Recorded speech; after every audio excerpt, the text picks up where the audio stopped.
Mais même chez nous, à l'époque, il y avait Zizou, il y en avait quelques-uns d'autres aussi, mais parce qu'il y avait moins de concurrents. Aujourd'hui, il y a une telle concurrence que tu peux pas avoir aujourd'hui de joueurs un statut, et puis ça va tellement vite en football, on enchaîne les matchs, il peut y avoir des blessures, il faut se servir de ça, c'est peut-être même une chance, d'une chance énorme d'avoir 30 joueurs super qui peuvent jouer dans le 11 titulaire de l'équipe de France. À l'arrivée, au lieu d'en faire une force, on en fait un problème parce que t'as des statuts. Non, il y a des joueurs la forme du moment qui compte, le joueur qui est en forme. Il faut avoir plusieurs systèmes de jeu avec des joueurs différents. Il faut que ça devienne une force d'avoir autant de joueurs. Nous, on avait un style assez identifié. Il était ce qu'il était. Ça nous a pas empêché d'être meilleure attaque et meilleure défense de la Coupe du Monde en 98, même si c'était pas très très spectaculaire.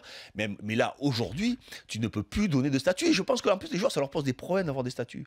Aujourd'hui, on parle du problème de Giroud. Pour moi, Giroud, le débat, il existe. Et il existera toujours, et tant mieux. Parce que ce garçon, le débat avec ce garçon lui permet d'être meilleur. Ouais. Ça lui permet d'être meilleur avec Arsenal parce qu'il y a un débat, parce qu'on le remet toujours en doute à l'arrivée, il est très bon. En équipe de France, il y a toujours un débat, mais ça lui permet d'enchaîner les buts. Quand tu es dans un confort, dans un statut, à moins que tu sois un génie.